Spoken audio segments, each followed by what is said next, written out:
de Apocalipse, capítulo 3. Apocalipse, capítulo 3.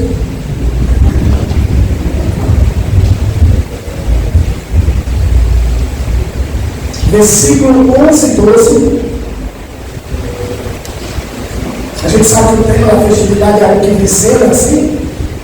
E como Deus tem falado no meu coração nesses últimos dias, quando o Isaac me propôs de trazer o estudo sobre a igreja de Pérgamo, aí eu fiquei assustado quando eu comecei a meditar um pouco sobre a igreja de Pérgamo. Diz assim a palavra do Senhor, versículo 12: quando aquele que vencer, eu farei uma coluna no templo do meu Deus, ele estará firme e não sairá mais. Eu escreverei o nome dele no nome do meu Deus, e será cidadão na cidade do meu Deus, a nova Jerusalém, que desce do céu, vinda do meu Deus, e terá o meu nome gravado nele. Soberano Deus e Pai, em nome de Jesus estamos aqui diante da tua presença, Senhor, te pedindo que tu venha nos fortalecer cada vez mais, ó Deus, adquirir o conhecimento da tua palavra e para tu praticá-la, Senhor, para que nós estejamos preparados para a tua vinda, Pai. Pai, em nome de Jesus, nos faz, Senhor Jesus, mais do que vencedor da tua presença. É isso que eu já te peço e te agradeço, em nome de Jesus. Toda a igreja diz? Amém. Pode sentar no lugar, a Deus. Eu acredito que os irmãos aqui, o que mais tem ouvido nesses últimos dias, quando a gente ouviu falar muito sobre guerras, maremotos, terremotos, como o nosso irmão pastor Reginaldo falou aqui, né? As desgraças que têm acontecido no mundo só faz mostrar claramente como a vinda do Senhor está próxima, né? E a gente que somos cristãos, nós que acreditamos na palavra de Deus, na genuína palavra de Deus, nós sabemos que Deus preparou um lugar para nós. E a gente sabe também que aqueles que são desobedientes a Deus têm um lugar preparado para eles também. Então, como dizia um pastor da gente, é um pastor que fazia parte da nossa igreja, está aqui nas nossas mãos, escolhendo nas nossas vidas o céu ou o inferno. Porque não estamos para brincadeira nesses últimos tempos.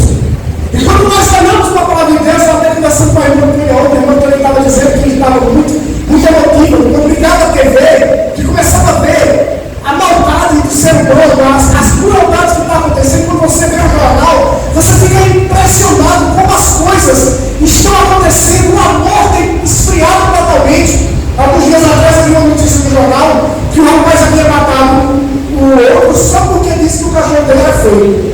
Ele simplesmente matou o outro porque ele disse que o cachorro dele era feio. Então, os valores estão se perdendo. O ser humano não tem mais valor nenhum. E isso não tem acontecido só lá fora. Isso tem sido trazido para dentro das nossas igrejas também. Porque dentro da igreja do Senhor existem também assassinos. E aqui a palavra de Deus, louvado seja o nome do Senhor, quando a gente para observar, quando nós falamos sobre esse tema, ao conhecer, o que traz a memória nas nossas vidas, louvado seja o nome do Senhor, é sobre a nossa trajetória cristã. Como é que nós estamos hoje? Nós vemos Cristo o tempo todo mandando nós voltarmos ao primeiro amor, a prática das obras antigas, e quando nós nos convertemos ao Evangelho. E quando nós olhamos, louvado seja o nome do Senhor, nós observamos quantos irmãos nós já perdemos nessa caminhada, né? Pastor Geraldo que eu digo, são 38 anos. Quantos? Mas 49 anos. E quantas pessoas não se perderam nessa caminhada? Quantos cristãos? Quantos irmãos em Cristo? A homenagem à irmã Sara, no aniversário da nossa irmã Sara, a gente estava observando e me bateu uma tristeza tão grande, porque a gente viu alguns membros da congregação, chega dia no meu peito a tristeza, e eu começava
Quando Paulo, ele cita alguns homens e mulheres de Deus que, com o passar do tempo, deixaram o Evangelho de Cristo.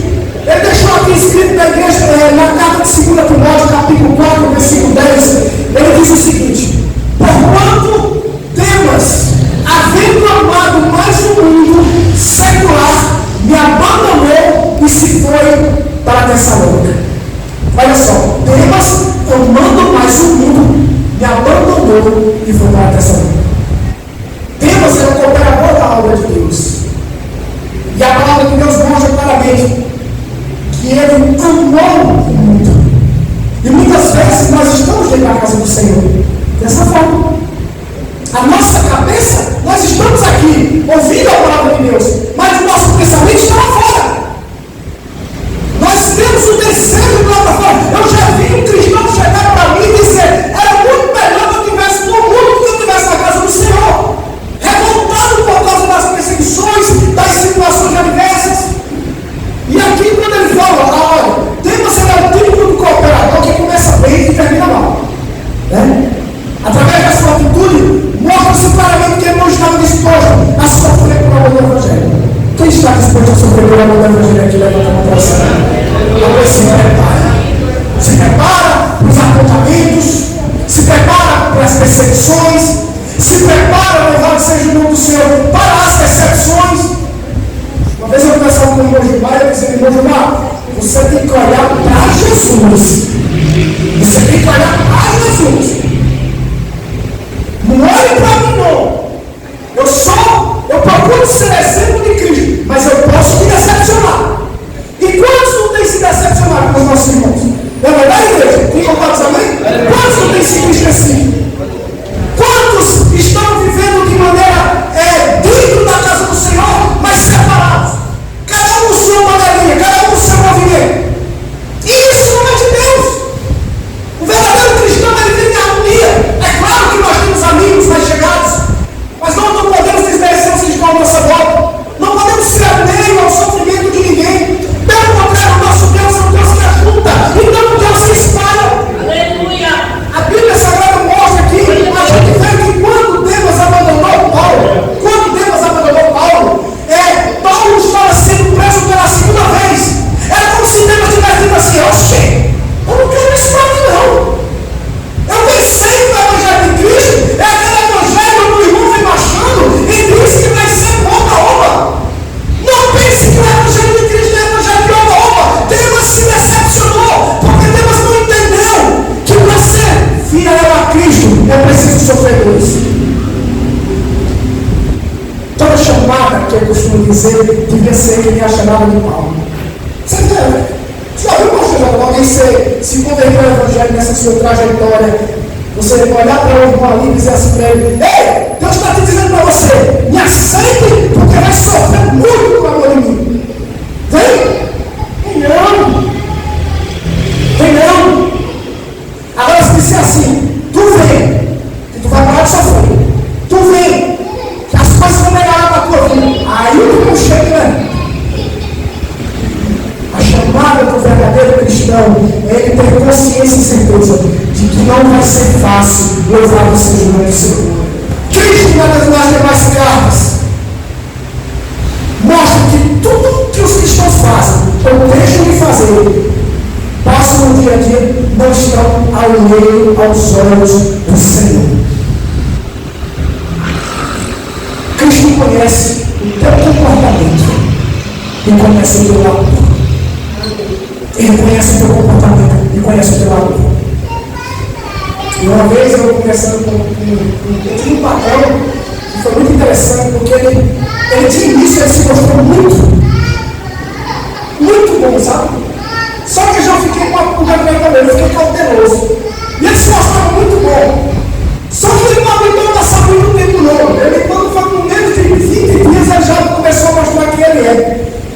Porque geralmente a gente tenta mostrar uma capa, às vezes dentro da casa do Senhor. Mas não está nem aos olhos de Deus. Deus está nos contemplando, Deus está me contemplando, está te contemplando. Louvado seja o nome do Senhor. Ele está alerta a todas as tuas posturas e atitudes. Eu conheço as tuas obras.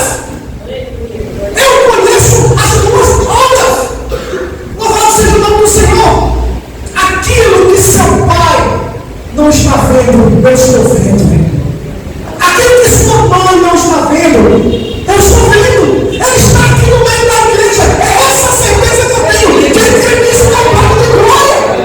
Ele se faz presente neste tempo, nesta noite. Soltando o teu coração. Deus, ele não olha para você e dá uma opinião sobre você. Ele sabe quem você é. Ele sabe quem você é. Aleluia. Aquilo que seu patrão não está vendo, ele está vendo. Aleluia. Ninguém pode esconder nada de Deus. Era assim que o São Gustavo falava, não era, pastor? Ele dizia, nem que eu fique lá no fundo, no mais profundo do abismo, eu posso me esconder o que for, mas os meus olhos vão sempre te alcançar. Então eu preciso de uma convicção muito poderosa dentro de você, para que você possa estar vigilante e constante na presença do Senhor, procurando agradá-lo com suas atitudes e seus pensamentos. Por que ele não está vindo do Senhor? O Senhor vai chegar para você e para mim e vai dizer, Senhor, eu fiz isso. Eu frequentava a igreja todos os dias. Senhor, eu fiz aquilo. E eu dizer, apartai-vos de mim, maldito, porque eu não te conheço. Duas palavras. Para nós, que estamos muitas vezes nos enganando, o pior cego é aquele que não quer ver. Eu conheço o que vocês não passam. Eu conheço a tua dor. Eu conheço as tuas angústias. Eu conheço os momentos em que você está chorando lá no teu quarto, angustiado por causa das perseguições. Eu conheço todos os passos que você deu. Louvado seja o nome do Senhor. Sempre necessário, né? A ministração passada na nossa irmã de ontem ministrou sobre alguns tópicos que seriam que faria você um vencedor, né? Ela pregou aqui comigo, foi no sábado passado, os tópicos falando sobre o que fazer para você ser um vencedor. Nessa noite eu vou falar de um vencedor diferente para vocês, viu?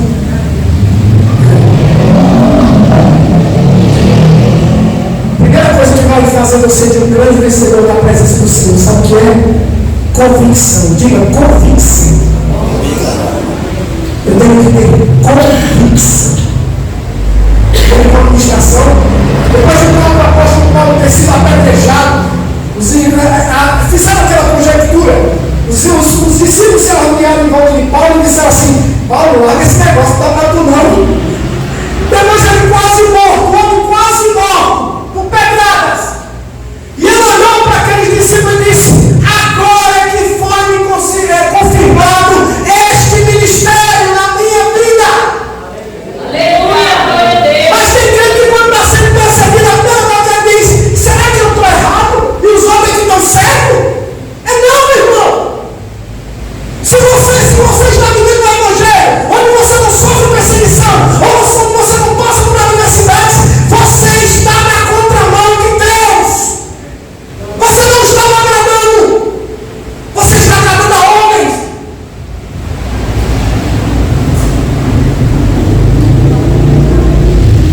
Convicção é uma opinião firme a respeito do evangelho. É uma chave para você ter uma vida vitoriosa. Olha o que Romanos diz, olha só. Olha o que o apóstolo Paulo diz em Romanos capítulo 8, do 35 ao 39. Olha só o que ele diz. Ele diz, olha, quem nos separará do amor de Cristo? Quem? Pecado separa. É a única coisa. A tribulação, a angústia, a perseguição, a fome, a nudez, o perigo, a espada. Como está escrito, por amor a ti, enfrentamos a morte todos os dias. Somos considerados como ovelhas destinadas ao matadouro. Mas sabe o que ele diz? Em meio a todos esses reversos, ele diz, mas em estas coisas todas somos mais do que vencedores naquele que nos amou, Jesus. olha para o teu irmão e diz: você é mais do que vencedor em Cristo Jesus. Muito mais. Vencedor em Cristo Jesus. Não é o político, não é o teu familiar, é Cristo na tua vida.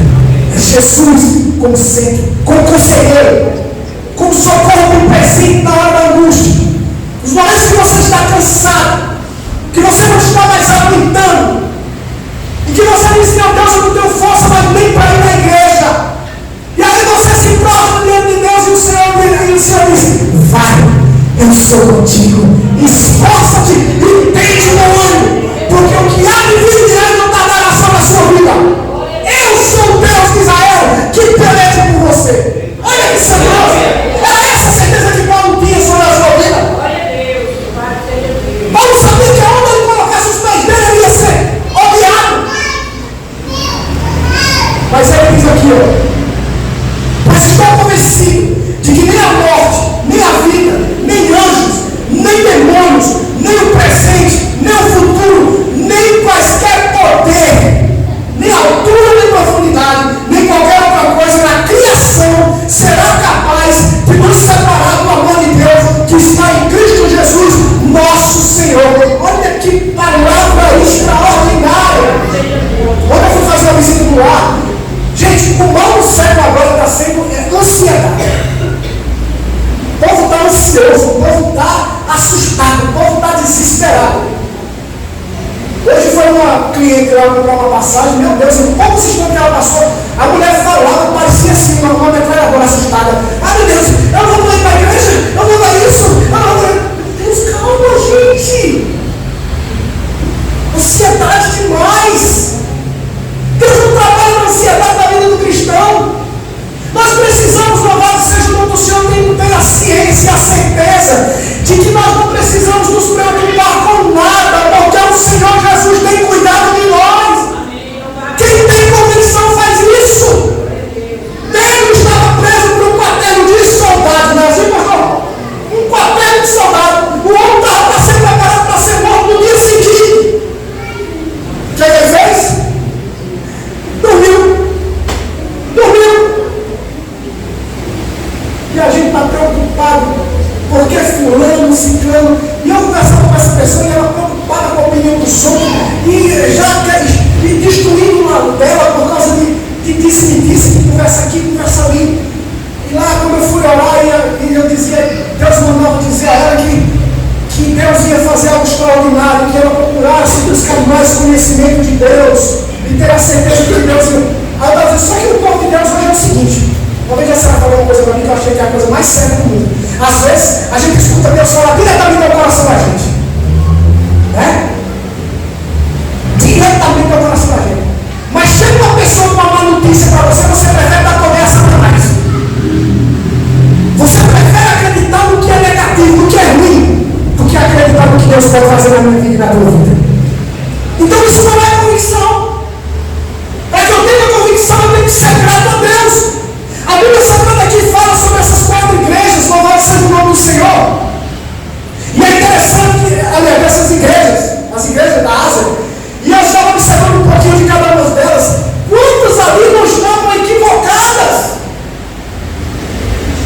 Tinham delas que estavam ricas, abastadas, e acreditavam que estavam comprando com Deus, e Deus disse: cuidado, tu é rico, mas tu é pobre, tu é miserável. É miserável. Outros, louvado seja o nome do Senhor, ficavam em cima de uma gangorra, não sabiam o que queriam, não era morno, frio, morno. E Deus disse: eu prefiro que você seja frio ou quente, porque eu vou limpar. Outra igreja ele fala também que a igreja era dedicada, era uma igreja que estava fazendo a obra, uma igreja que estava fazendo tudo. Mas Deus ainda dizia para ele: cuidado, viu? Vocês estão se enganando. Não é por obras, não. Volta ao primeiro amor. Porque essa rotina de fazer o que é correto e sair, não é isso que vai te salvar, não. O que vai te salvar é a tua integridade e sinceridade comigo. E quantos nos têm enganado? Hoje nós estamos vendo as igrejas dos desigrejados, né? Pessoas que não têm convicção, não podem ter um relacionamento de amizade. A igreja de Filadélfia, quer dizer, é a igreja do irmão dela, do amor, da comunhão. Filadélfia é elogiada aqui, é uma coisa extraordinária. Da comunhão. Mas os crentes, hoje eles fazem o seguinte: olha, eu quero ser crente de YouTube, ou então eu não vou para a igreja não, porque Deus está em todo lugar e o tempo sou eu. Só que eu vi uma frase que eu achei extraordinária, que dizia o seguinte: o pregador, ele faz questão de te afastar do rebanho, porque aí você tem uma coisa fácil. É melhor estar na casa do Senhor, na arca de Deus, onde tem cobra, tem nádia, tem todo tipo de bicho aqui dentro, mas todos estamos propensos a ser salvos e libertos pelo Senhor Jesus.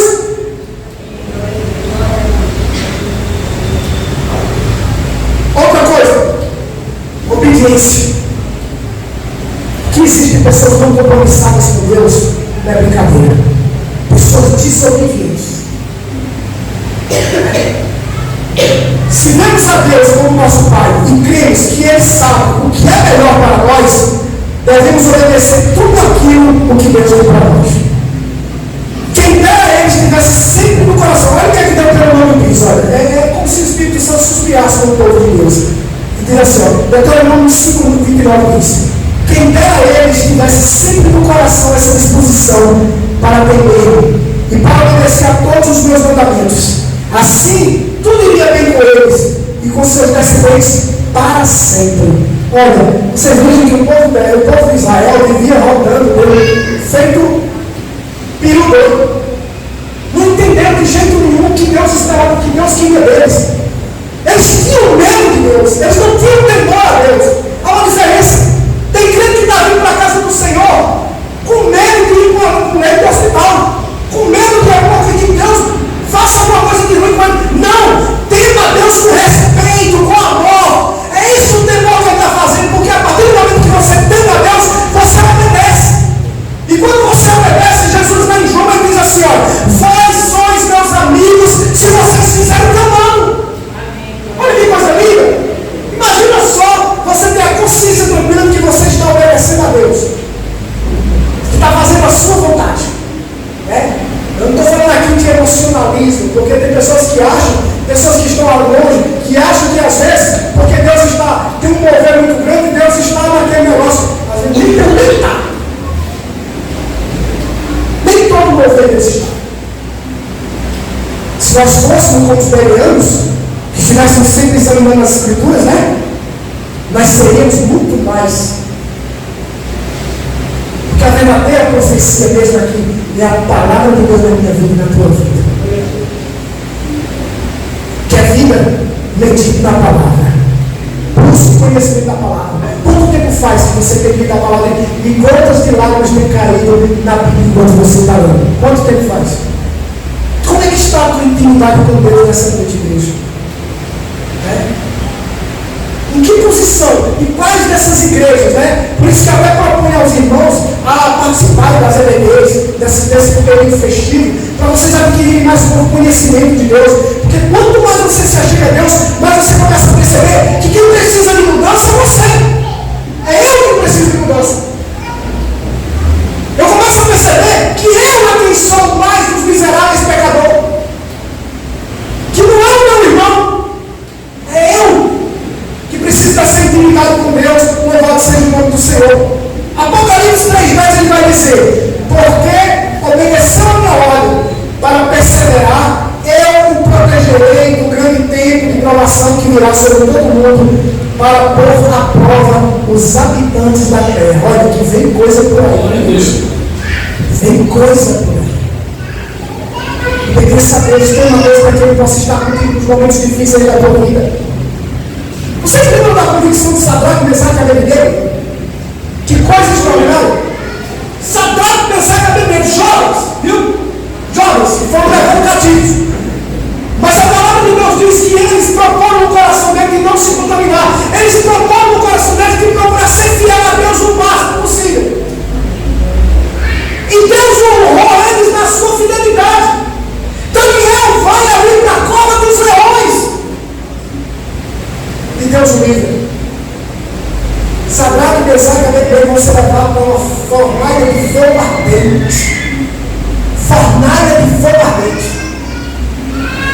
Quantos crentes não abririam mão, né? No diante de uma prova dessa? Quando chegasse ali e visse que estava quente o negócio, que ia ser tostado, com certeza ia dizer para o rei, ele ia dizer: não, rei, eu não quero seguir esse Deus, não. Eu vou me prostrar, eu vou adorar outros deuses. Que é o que tem acontecido muito no meio da igreja. A igreja que pega não estava uma coisa séria. A igreja que pega no louvado seja o nome do Senhor. Era uma igreja que estava abraçando toda a igreja de Pérgamo. Era um grupo mínimo que estava procurando ser fiel a Deus, porque era muita perseguição. A palavra de Deus diz que lá era o trono de Satanás. Para vocês terem ideia do quanto é difícil para aqueles homens.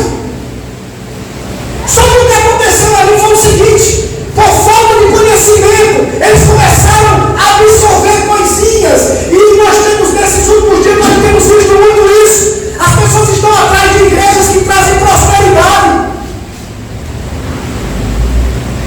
trazendo amuleto para dentro de casa. Hoje eu conversei com um crente que ele disse: eita, o cara chegou e encostou na moto dele. O crente disse isso, mas eu fiquei impressionado. O cara encostou na moto dele assim, disse: oh, esse cara encostou na minha moto. Eu disse: rapaz, tem que ter, ele está me mirando. Ele disse: não, pode dar mal olhado. Peraí, mal olhado, gente? Quem está acreditando em mal olhado? Tem crente que acredita em horóscopo. Posta aí no Facebook horóscopo.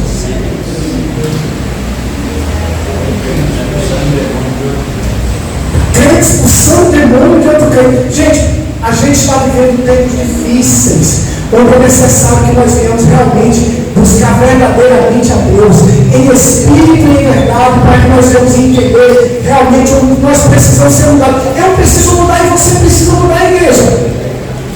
Nós precisamos ser transformados. Não podemos nos enganar para quando chegar o dia do Senhor. Diante das tribulações, diante das dificuldades, Deus está conosco ali para nos ajudar, porque Ele garante a você. É uma garantia que Ele tem, que no nosso temor, na nossa obediência, Ele vai estar em todo o tempo com você.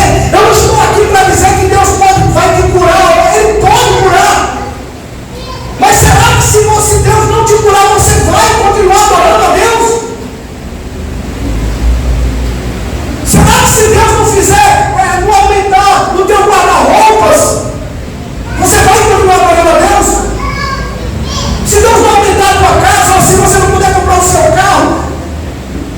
Mas é interessante que quando você vai para a igreja, que eles profetizam isso, tem gente que só falta ser batizado no Espírito Santo, né? Tem gente que só falta ser batizado. É isso que eu vou te dar uma chave. Eita, que tem gente que não é foda. Eu vejo as pessoas dizendo: gente, eu estou orando por uma causa. Gente, se essa causa acontecer, eu vou fazer uma conversão de graça. O que tu faz com a palavra de Deus diz? Que quando você precisar de alguma coisa, você busca Deus e já oferece uma conversão de graça a Ele, ciente de que Ele vai fazer algo por você. Talvez não seja para teus olhos, mas eu tenho o melhor para mim e para você. Mas não espere ganhar alguma coisa que Deus vai fazer com conversão de graça, não. Faça conversão de graça porque você tem uma família. Faça conversão de graça porque você está aqui na casa do Senhor, onde muitos se afastaram. Faça conversão de graça porque você está respirando. Aleluia, glória a Deus. Faça conversão de graça porque você tem uma oportunidade de fazer parte do conjunto. Faça conversão de graça em tudo, porque Deus é Deus. Deus está sempre presenteando. Louvado seja o nome do Senhor. E aí ele finaliza dizendo: venha em breve, apegue-se ao que você tem, para que ninguém tome procurando. Tenha cuidado, cuide do tesouro que o Senhor te deu. Segura ele com muito amor. Qual foi o dom que Deus te deu? Usa, usufrui. Não encosta na parede, não. Se Deus mandou, faz. Abraça aquilo que Deus deu. Não abre mão da herança, não troque a Deus por um prato de lentilha, não, gente. Vamos buscar o Senhor em espírito e verdade. E quanto mais nos achegamos a Ele, mais nós começamos a ser transformados pelo poder do Seu Espírito. Perfeito nós não somos, mas estamos buscando a nossa perfeição. Na hora certa, nós vamos ficar na estatura, medida, do jeito que Ele quer para as nossas vidas. Louvado seja o nome do Senhor. Quantos estavam tão empolgados que nem eles. Quantos?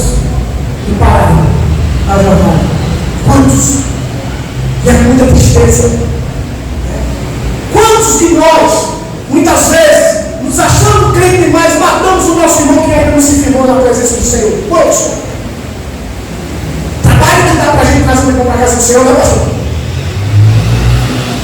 E às vezes refugiamos em palavras, em atitudes, e matamos nossos irmãos. Nesse meu período de evangelho eu já passei por muitas experiências difíceis. Muitas experiências difíceis. Fui caluniado, apontado. Tem gente que ainda não gosta de mim porque alguém falou mal de mim para ele. Ele não sabe nem quem eu sou. Mas tem gente que já não gosta de mim de graça. Porque alguém envenenou, que fez uma panela contra mim. Mas eu tinha no coração. Foi o primeiro versículo que eu gravei na chave do meu coração. Sabemos que tudo coopera para o aquele que ama Deus e é chamado segundo os seus propósitos. Então eu aprendi que até as pessoas, quando me machucam, elas me ensinam como tem que ser igual a elas. Porque senão você não vai aprender na multidão. Eu sempre aconselho meus irmãos de trabalho lá. Quando alguém trata mal eles, eu digo, não faça a mesma coisa, não. Porque se você fizer a mesma coisa com ele, você está sendo pior do que ele. Está se falando. Mas nós somos diferentes. Você é diferente. Quando alguém te maltrata, você ama simplesmente. Ora por eles. Eu vi uma frase que dizia que às vezes você nem sabe que a pessoa que você está falando mal dela, ela está de joelhos dobrado olhando por você para que você olhe abençoado.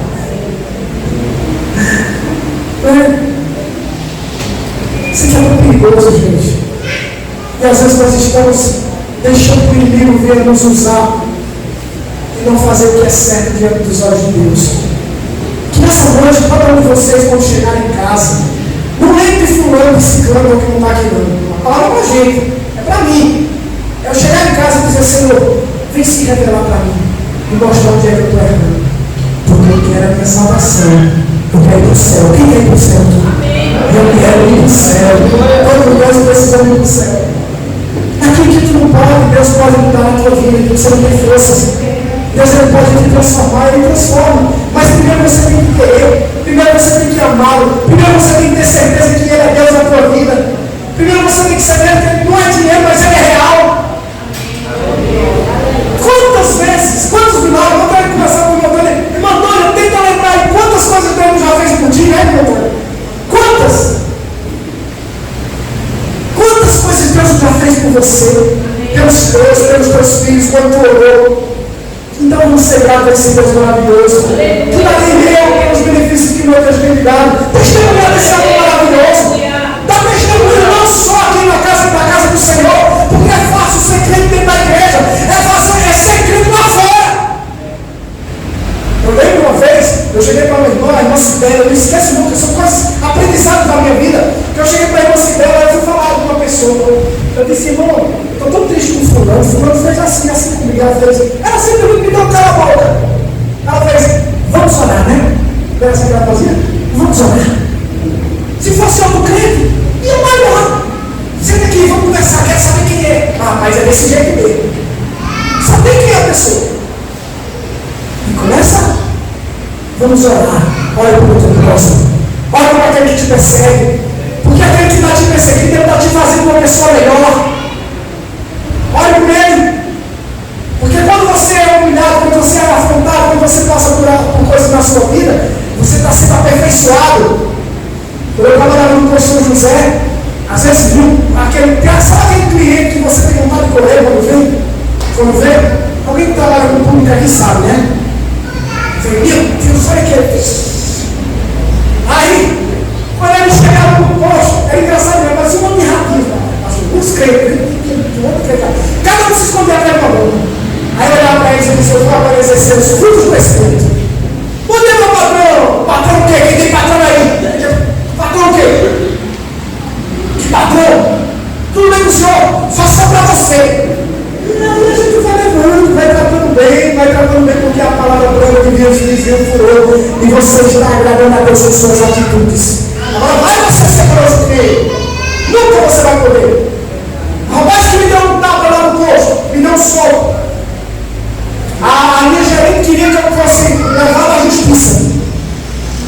disse a ela: não, minha filha, sabe o que eu quero? É que ele ande lado a lado comigo. Um dia se converter ao Evangelho. Quero isso para ele, não. Mas os crentes bons querem botar fundo na justiça. Os crentes bons querem fazer coisas erradas, querem agir de forma indecente, porque ainda não tem o verdadeiro amor de Cristo em suas vidas. Então, que vocês venham, louvado seja o nome do Senhor, fazendo com que aprender com a igreja de Laodiceia. Tenho contemplado a tua pouca força, viu? Eu tenho visto os momentos que você vem angustiado para a igreja, triste, com vontade de desistir. Tá? Eu tenho visto quando você vai para casa, que você vai triste porque você vai ser mal recepcionado em casa pelo seu esposo ou pela sua esposa. Eu tenho visto quando as pessoas, muitas vezes lá no seu trabalho, têm te maltratado, te espizinhado, mas permanece fiel, porque eu tenho sei as tuas obras e tenho visto a tua pouca força. Eis que farei aqueles que dizem que sonhos são se prostrar diante de ti e saber que eu sou teu Deus. Vocês são meninos dos olhos de Deus. Que Deus abençoe a vida de cada um nessa noite, em nome de Jesus. Amém. Agradeço a vida.